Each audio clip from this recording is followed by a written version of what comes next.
wax al inaayatu rabbaani yu maanaam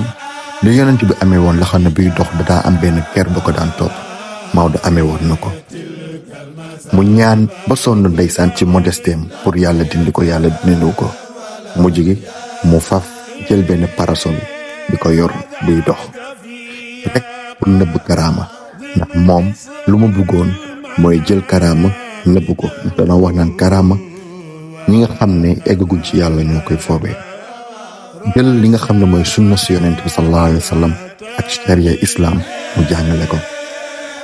waraloon muy jël parasol bi doon ko tegoo pour bañ nekk ñi gis karaama boobu ci moom di ko toppee karaama daan yor kurus bi di aj loxoom ndax ci biir wérd bu mu doon wérd nee na da ci bëggoon a màggal li nga xam ne mooy salaatul faatihi